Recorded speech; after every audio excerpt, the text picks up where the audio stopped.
I want to start by saying I appreciate what you said, Attorney General Bondi, and you said it to me personally, that you take the personal security of every member of Congress seriously and that people can contact you about that. And in these times, that's a very serious matter. So I thank you for that.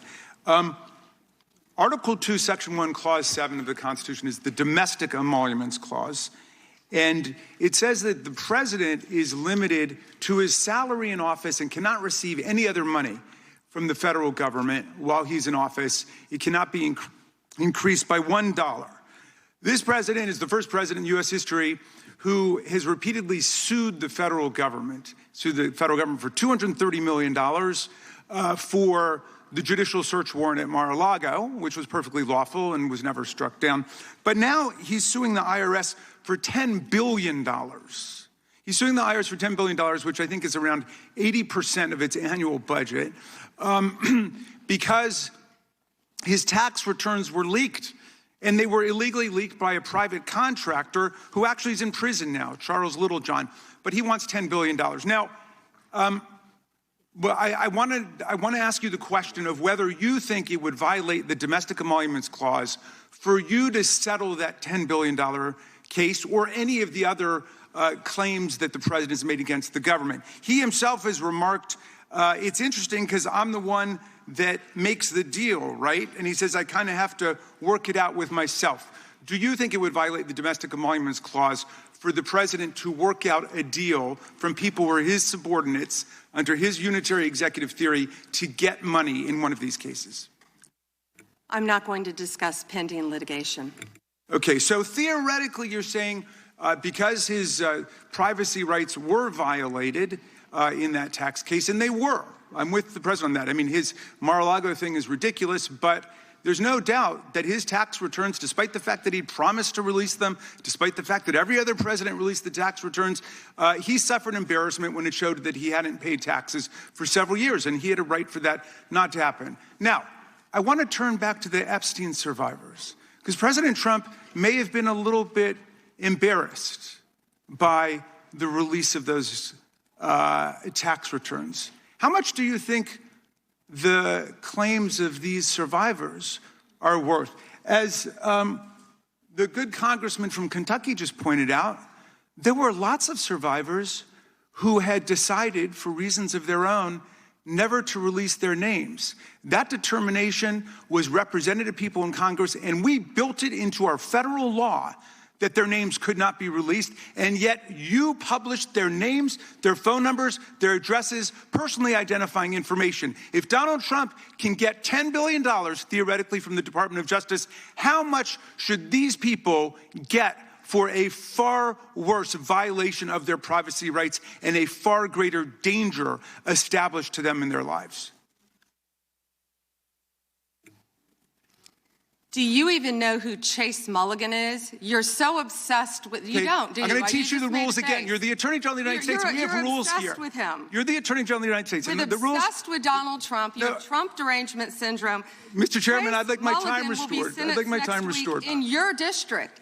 In your district, and you don't even know about it, about keeping children safe from online predators. Time belongs to the gentleman from Maryland. The gentleman can proceed. Yeah, and I want the whole country to look at this.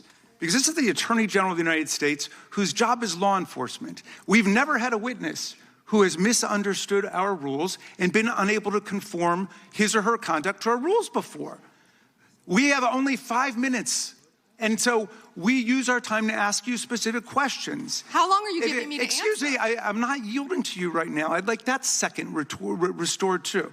So, Ms. Bondi, the way it works is we ask you a question, and you answer it, and if you go off on a wild goose chase, another tangent, you start reading statistics, or you start talking about stuff going on in our district. And by the way, I invite you to my district. Come to my district, but that's not what we're here to do today, okay? So, and you do that, then we're allowed to say we reclaim our time. At that point, you have to be quiet. You have no choice.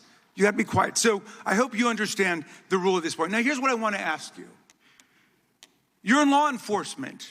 We've seen all kinds of evidence of crimes. And when we go over to the Department of Justice for the 4 computers for every member of Congress, we see more evidence of crimes. Will you create a joint task force of the Department of Justice and governors and state attorney generals and district attorneys across the country to investigate the crimes that have taken place against these victims and more than 1,000 like them. The DOJ is not doing its job. Will you create a task force with state and local law enforcement to make that happen? Gentlelady can respond if she wants to. Thank you, Chairman. He called Chase Mulligan a wild goose chase and didn't even know who he was. He is a defendant in your own district who preyed on girls. Mr. Chairman. Well, you know what? If he were part of the Epstein investigation, you wouldn't do anything about it. Online chat rooms and committed sextortion. Yet he didn't even know in your tiny little district who he was. Mr. Chairman, she's embarrassing you. He's about to be This is your committee, and she is embarrassing you. Shame on you. The time of the gentleman has expired. I would remind the committee that last Congress, Secretary Mayorkas was here numerous times, and he wouldn't answer our questions, even when we sent them to him ahead of time in writing.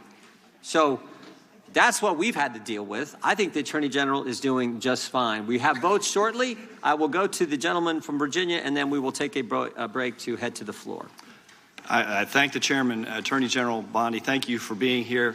And I wanted to thank you for your work at DOJ in restoring the rule of law, encouraging transparency surrounding Jack Smith's partisan investigations into President Trump, declassifying information. Okay, we are watching a very, very intense, acrimonious hearing between the Attorney General of the United States, Pam Bondi, you see her there, and members of the House Judiciary Committee.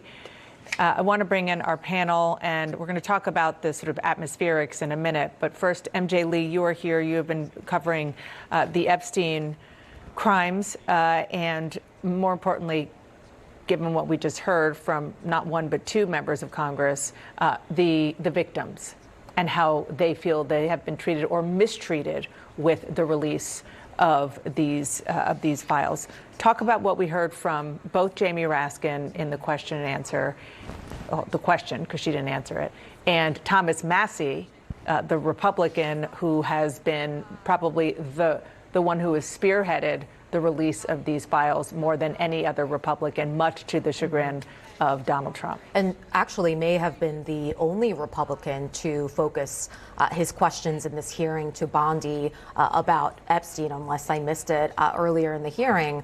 The strategy for the lawmakers who have been questioning Bondi about Epstein largely seems to be to do the greatest hits of redaction failures by the DOJ, whether it is victims' names that were not properly redacted, co-conspirators, and other bad actors whose names were redacted, 302s that were just completely blacked out.